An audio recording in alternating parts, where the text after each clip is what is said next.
Join us for lively discussion about the A-State community. Each week, we'll meet with a variety of faculty, staff, and students to discuss all things Arkansas State University.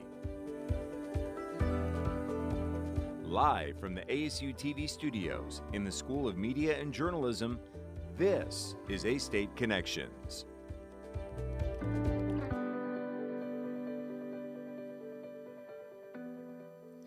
And hello everyone, welcome to A-State Connections on KASU and ASU-TV. I'm Johnathan Reaves, Academic Advisor at Arkansas State University.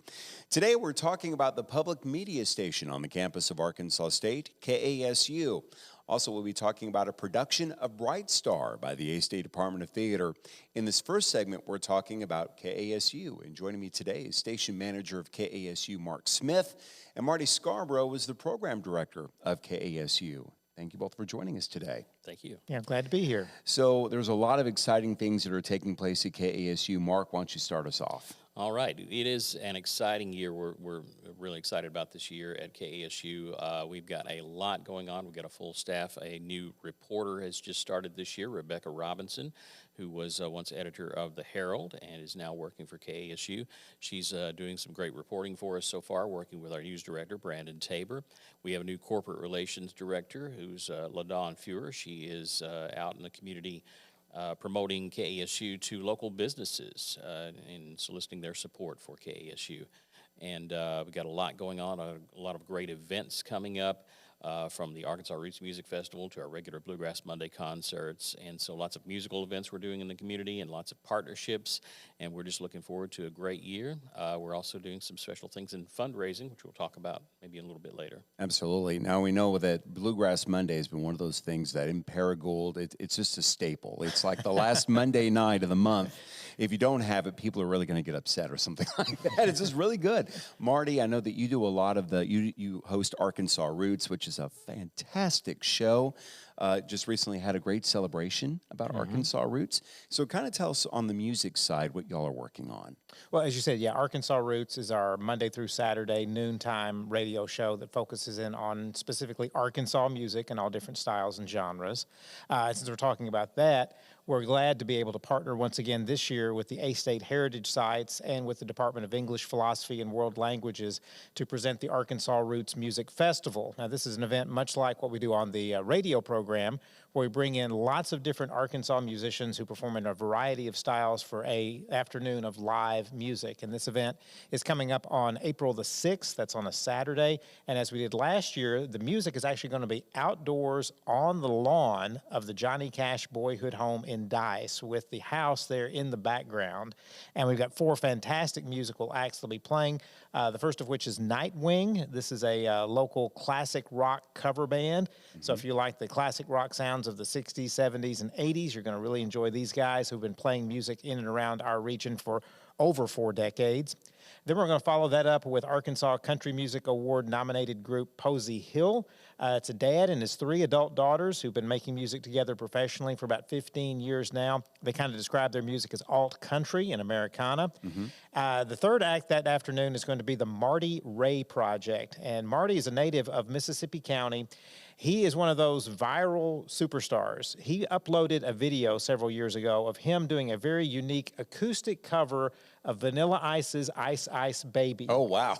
And then several million views later, he has a thriving career as a podcaster and as a musician. He does more unique cover tunes like that, but also a lot of great original country and rock and roll music. And then we're going to wrap it up with an artist who we've been wanting to host at a KASU event for decades, literally, and that's Rockin' Jason D. Williams. He is a true entertainer. If you saw the movie Great Balls of Fire, which was the biography of Jerry Lee Lewis, whenever they cut to his hands at the piano, that was Jason.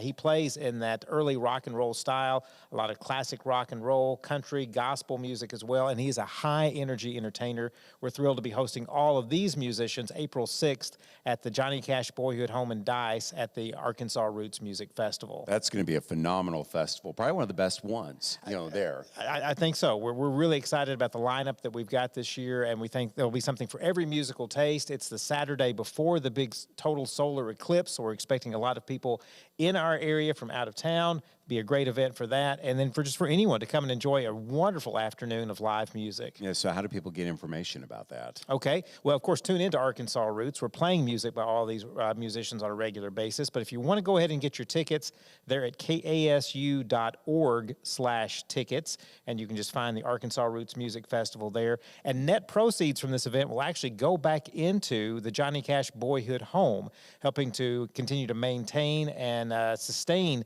that A-State Heritage Site. Now, Mark, I know when you heard about this lineup, I know you were extremely excited about this. Very. It's a great lineup of acts, little something for every taste, and it's just, I think, going to be a great afternoon of music there at Dice. Yeah, that's going to be fantastic. Yeah. So that's coming up. And also, on top of all of that, you have Bluegrass Monday that you're still doing and all that. Kind of tell us about this and how this ties into Bright Star.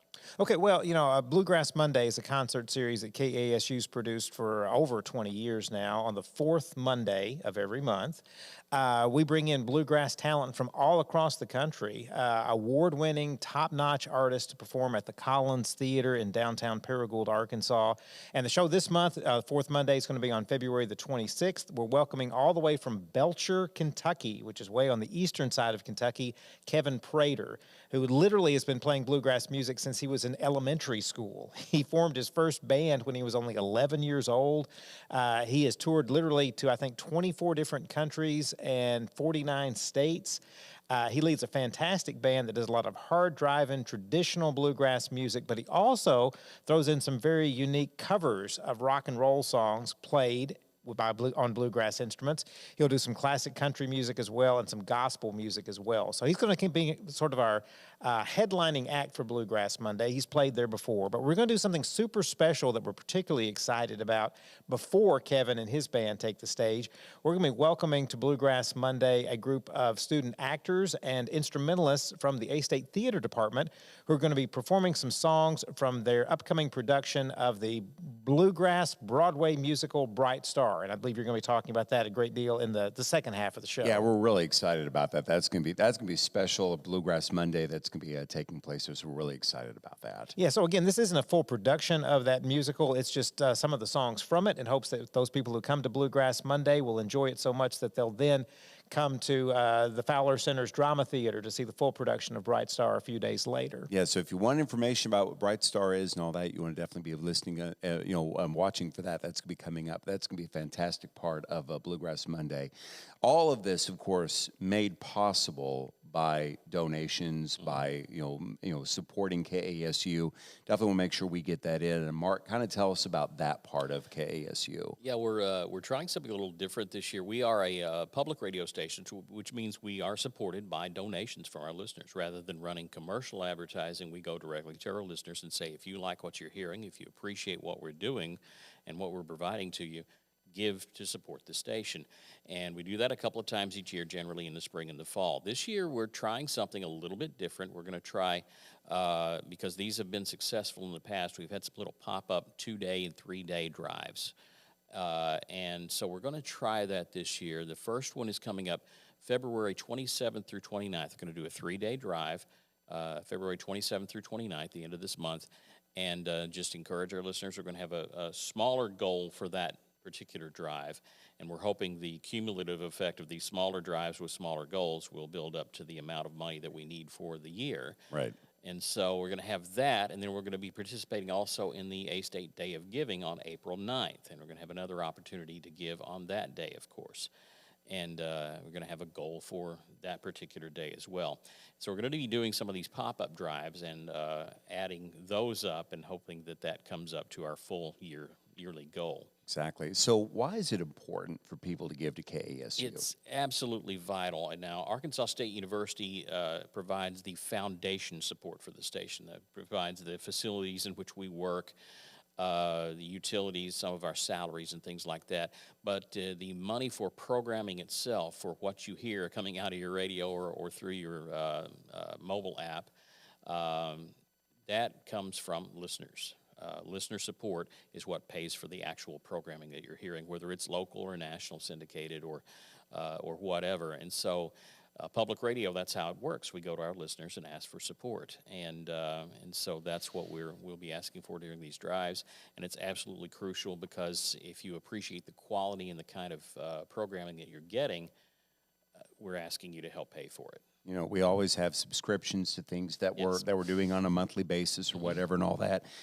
You know, it's really as simple as considering making KASU another one of those monthly giving, and it's easy to set up. Only this is a voluntary process instead of everybody sending you a bill for how much you're listening.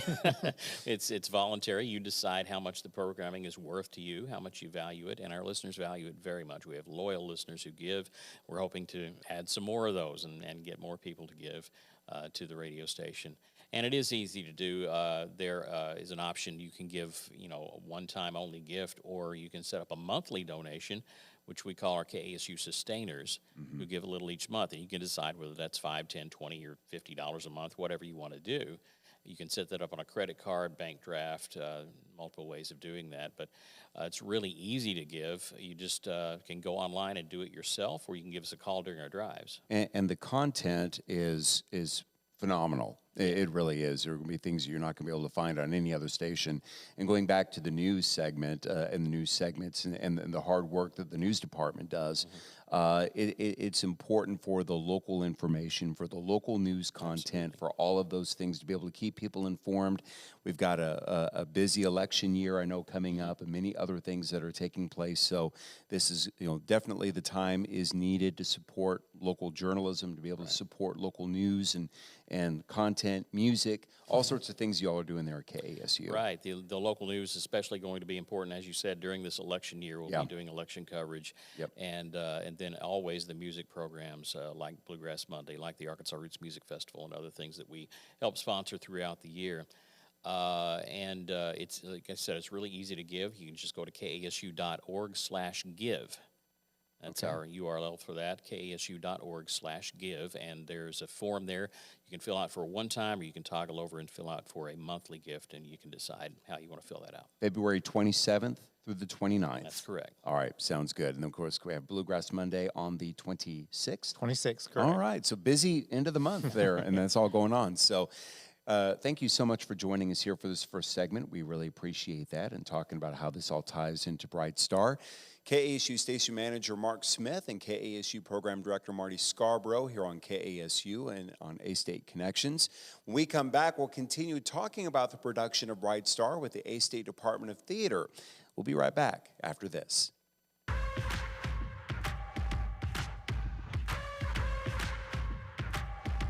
When you say experience counts, it's experience that counts for a lifetime. Boxes, I cannot fit in the boxes. Stop it, quitting was never an option.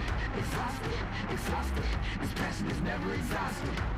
And you cannot stop it, nah, you cannot stop it.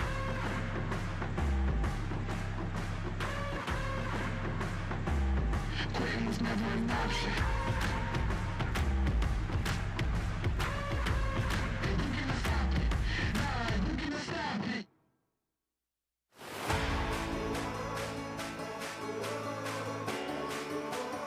I think one of the things I learned at Arkansas State was life is 10% of what happens to you, 90% of how you respond to it, and that's just something that I live by. A-State is home, and they're going to treat you like you're a part of the family.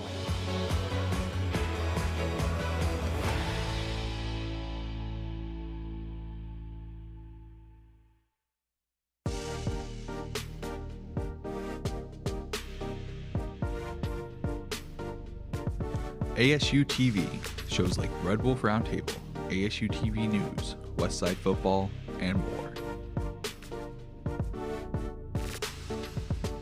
Gain real-life experience while doing what you love. Get involved with ASU-TV today.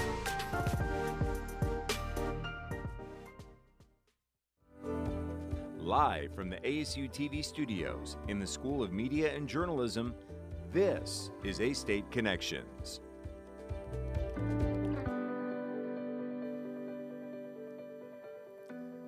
And welcome back to A-State Connections on ASU-TV and KASU. I'm Johnathan Reaves.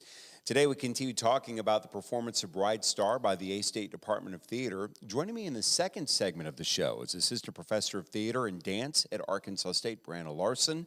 Gavin Wilson is performing in the show, and Skyla Conger is doing hair and makeup design for the production and will be in another production we'll be talking about. So thanks for joining me here on A-State Connections. Thanks for having us. So Brianna, I know you're proud of these students Yes. and that. Tell us about how you work directly with students in your position at Arkansas State. So as an assistant professor, I'm obviously teaching courses, and I primarily teach a plethora of dance courses in our department, and I also get to teach our Acting 2 class, focusing on a specific type of acting technique.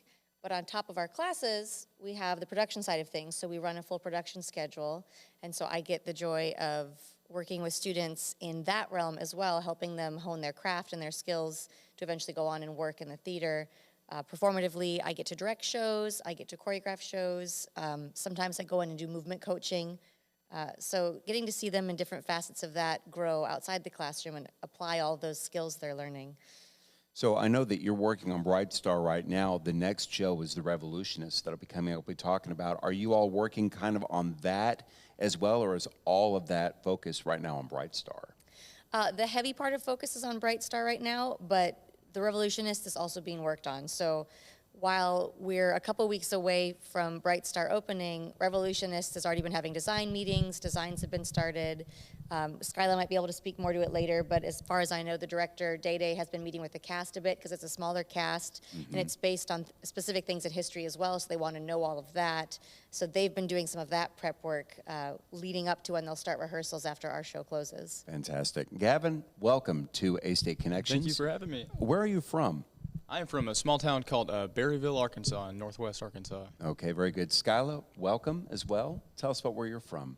I'm from Haskell, Arkansas. It's sort of south of Little Rock. Okay, and thank you for joining us. We're going to talk about your parts here in this. First of all, Gavin, tell us about Bright Star and tell us about the production and your role in the production, please. Sure. So Bright Star is centered around a girl named Alice, and sort of her story, what she's been through. I play the role of Jimmy Ray, which is a young, charismatic love interest that she meets as a child, and then you get to sort of see their relationship develop. And then, without spoiling too much of it, sure. Gotta keep some secrets. Sure, yeah. A tragedy sort of happens somewhere in the middle, and you get to see the characters develop in different ways with that tragedy. There's a lot of flash forwards in time as well.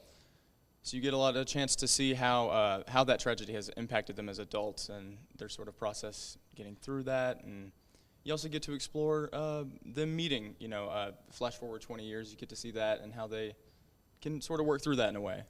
So kind of explain to us how you're able to kind of transform yourself into that role. Sure. Kind of tell me about that. Well, it's easy playing a 20-year-old, because I am like 22.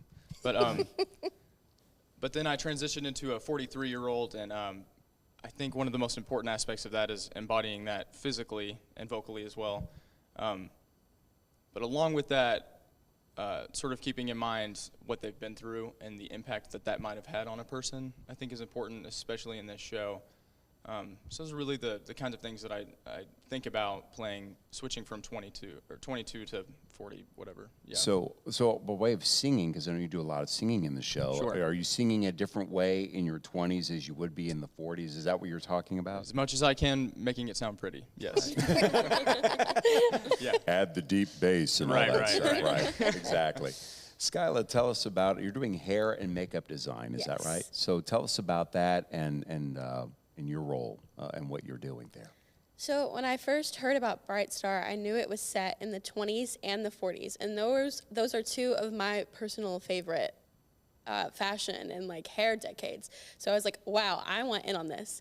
And then I read the script and saw how often it switches back and forth between the 20s and 40s, and I was like, wow, this is a challenge because of how quickly they have to transition to each decade. And so it's been really fun to research sort of how everyone would act and everyone would wear their hair and makeup. And it's been a challenge trying to find hairstyles that can easily mesh between the 2 decades. Right. And so what is it about that time period that fascinates you so much? I just love the styles. I've always been really big into fashion. I took fashion history last year, and I think the clothes they wore were like beautiful. I mean, no one went out in public without getting like absolutely fully ready. Right. And that's just always fascinated me because, you know, you go to the grocery store now and you don't care what you look like.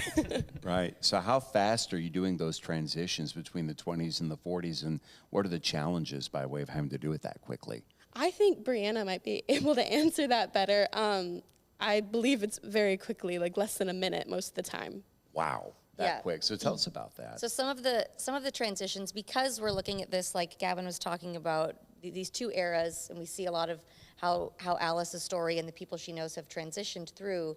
We're looking back on her memories from the 20s, coming to the 40s. But so as we go back and forth between the present and the past, it might be a 15-second scene change. Maybe somebody exited a scene and they have a whole minute because they weren't in the previous scene. But sometimes characters are going directly from one scene into the next. So they basically have the scene change music.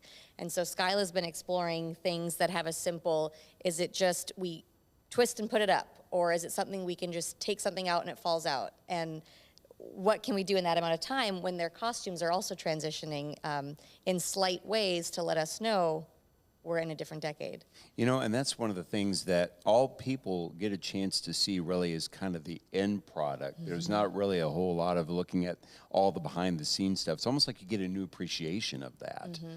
So Gavin, tell me a little bit about that by way of just kind of how that kind of opened your eyes, seeing all of this stuff, to maybe a new appreciation of production.